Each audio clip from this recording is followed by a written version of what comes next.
Parce que à la base, en fait, si on s'est réunis ce soir, c'est pour une question qui concerne principalement les députés, et vous êtes député. Donc, l'honorable Fayoulou a fait un communiqué en disant que les députés vous touchaient 21 000 dollars depuis le mois de janvier. Donc, je vais procéder vraiment par deux questions directes. Première question directe, est-ce que les députés vous touchaient 21 000 dollars depuis le mois de janvier? Deuxième question directe, quel est les salaires d'un député national? Parce que chaque député, vous êtes 500, on pose 10 à 10 députés la même question, on a 10 salaires différents, donc on est un peu perdu. Merci beaucoup. Non, d'abord, ce n'est pas depuis le mois de janvier. Je déteste le ton polémique sous lequel on amène la question. Ce qui est vrai, c'est que les députés touchent, au terme des émoluments, 16 millions de francs. Et vous avez d'autres rubriques qui sont alimentées en termes de soutien, de primes, et qui peuvent atteindre effectivement ce montant-là. Mais vous savez, moi, je n'ai pas attendu que Martin Fayoulou puisse parler de cette question. Ça fait depuis 4 ans que j'ai demandé non seulement qu'on puisse réduire le salaire des députés, et au moment où je m'en indignais, les niveaux de rémunération étaient à 13 000, c'est-à-dire inférieurs au niveau allégué aujourd'hui. Et j'ai demandé que ce salaire soit plafonné à 4 000 dollars. Et j'ai été vilipendé par tous et traité de populiste pour avoir exigé cela. J'ai renoncé à 1 an de rémunération de mes émoluments au profit de la lutte contre la pandémie de Covid. Cela n'a pas suffi. J'ai rejeté, par exemple, le don qui a été fait lors de la distribution des véhicules palissades parce que je trouvais que c'était scandaleux. J'ai proposé un plan pour la réduction du train de vie des institutions et indiqué que toutes les institutions, président de la République, Assemblée nationale, Sénat, Assemblée provinciale, gouvernement, ainsi que tous les organismes publics coûtaient trop cher à l'État. Et que cette façon de dépenser l'argent public n'était ni conforme à l'idée que je me faisais de l'intérêt général ou de la mission que nous devrions assumer, et je n'ai pas été souvent suivi. Donc vous pouvez comprendre qu'aujourd'hui, je sois un homme heureux de voir que, après que Jean-Marc Kabound, Félix Tshisekedi et Martin Fayoulou aient pu suivre la voie que j'ai indiquée, moi, ce que je veux, c'est qu'on prenne la voie de la responsabilité, qu'on sorte de l'émotion pour dire, nous allons avoir en septembre une session budgétaire. Est-ce que, chiche, tous ceux qui parlent de la réduction du train de vie de l'État peuvent en parler comme je l'ai indiqué, c'est-à-dire avec un plan qui indique de manière transparente au peuple les économies qu'on réalise sur le fonctionnement des institutions, les allocations que l'on fait de ces ressources à de nouvelles rubriques pour avoir une qualité de la dépense qui soit conforme aux attentes de notre population.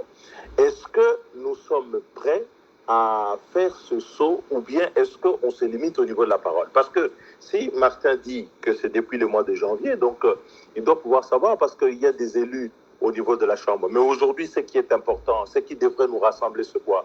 C'est cette prise de conscience sur le fait que nos institutions coûtent trop cher, que ces institutions fonctionnent à coût de distribution des positions à des clientèles et à coût d'achat de conscience parce qu'on veut que, notamment, les prérogatives en matière de contrôle ne soient pas exercées de manière correcte. Il vous souviendra que j'ai eu une altercation avec le bureau de l'Assemblée nationale qui était très forte et qui a été très commentée dans l'opinion au sujet de la délinquance financière. De quoi je parlais? Et je suis au regret de constater que les gens semblent découvrir le sujet aujourd'hui. À ce moment-là, je fustigeais le comportement que le gouvernement voulait faire passer pour normal, des dépassements des crédits budgétaires dans l'ordre de 300-400% sur certaines rubriques, des dépenses qui sont allouées de manière exagérée. 70% de nos dépenses vont au fonctionnement des institutions. Et encore là, vous parlez des députés, ça a tendance à stigmatiser la position des députés, mais il faut regarder tous les organismes publics. Quand vous regardez le FONER, tous les fonds spéciaux du gouvernement sont gérés dans un scandale qui ne dit pas son nom. Quand vous prenez le FPI, c'est un scandale. Vous prenez la présidence de la République, c'est un scandale. Le Sénat, c'est un scandale. Donc, le problème est un problème global et nous devons le poser en termes de gestionnaire des affaires publiques et dire à notre peuple que sur cette question, nous avons failli. Et moi, ça fait 4 ans que j'en parle et je vois qu'aujourd'hui, tout le monde s'est converti à cette religion. Mais je dis simplement que ce soit chiche. Il ne faut pas seulement dire nous voulons faire l'économie, nous voulons réduire les trains de vie des institutions et ne pas en donner l'exemple. J'ai suivi le président de la République dire qu'il voulait de la réduction du train de vie d'État comme étant le leitmotiv du prochain budget. Mais j'entends que lui, parce que j'ai entendu quelqu'un dans ce space dire que l'UDPS ne pouvait rien faire, mais il a quand même la conduite des affaires du gouvernement et que le président, on attend de lui aussi une part d'exemplarité. Parce que vous avez un cabinet du président qui est en 1018. Pour éviter que les gens n'aillent contrôler, moi je suis très à l'aise de parler de ces questions, je suis de l'opposition. Je dis, pour éviter que le contrôle ne puisse se faire, et donc on donne des salaires qui sont platureux à des gens pour qu'ils puissent y aller. Mais moi je vais vous donner un exemple. Je dis, j'ai renoncé à 1 an de cette rémunération.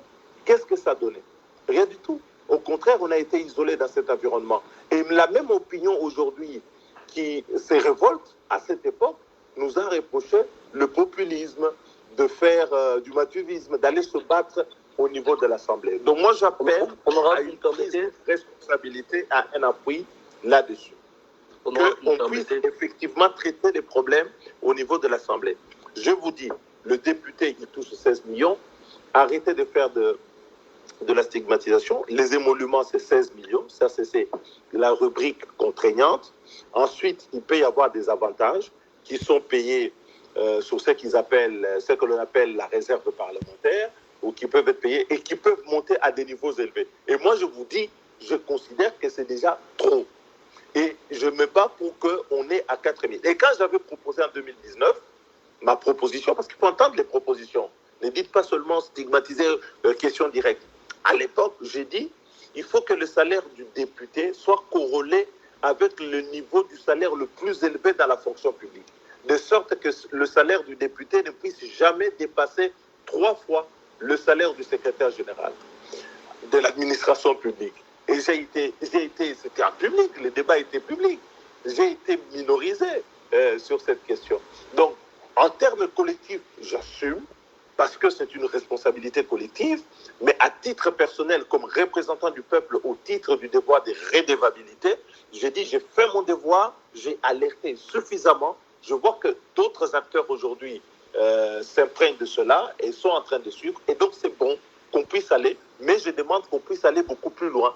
La loi budgétaire, on m'a dit qu'elle a été déposée, elle va être examinée au mois de septembre. Il faut qu'on examine le comportement de chacun par rapport à cette loi. Est-ce que les gens seront complaisants ou est-ce que les gens sont exigeants pour que les résultats que nous sollicitons puissent être atteints? Parce qu'à la base, en fait, si on s'est réunis ce soir, c'est pour une question qui concerne principalement les députés, et vous êtes député. Donc, l'honorable Fayoulou a fait un communiqué en disant que les députés vous touchaient 21 000 $ depuis le mois de janvier. Donc, je vais procéder vraiment par 2 questions directes. Première question directe, est-ce que les députés vous touchaient 21 000 $ depuis le mois de janvier? Deuxième question directe, quel est les salaires d'un député national? Parce que chaque député, vous êtes 500, on pose à 10 députés la même question, on a 10 salaires différents, donc on est un peu perdu. Merci beaucoup. Non, d'abord, ce n'est pas depuis le mois de janvier. Je déteste le ton polémique sous lequel on amène la question. Ce qui est vrai, c'est que les députés touchent, au terme des émoluments, 16 millions de francs. Et vous avez d'autres rubriques qui sont alimentées en termes de soutien, de primes, et qui peuvent atteindre effectivement ce montant-là. Mais vous savez, moi, je n'ai pas attendu que Martin Fayoulou puisse parler de cette question. Ça fait depuis 4 ans que j'ai demandé non seulement qu'on puisse réduire le salaire des députés, et au moment où je m'en indignais, les niveaux de rémunération étaient à 13 000, c'est-à-dire inférieurs au niveau allégué aujourd'hui, et j'ai demandé que ce salaire soit plafonné à 4 000 $, et j'ai été vilipendé par tous et traité de populiste.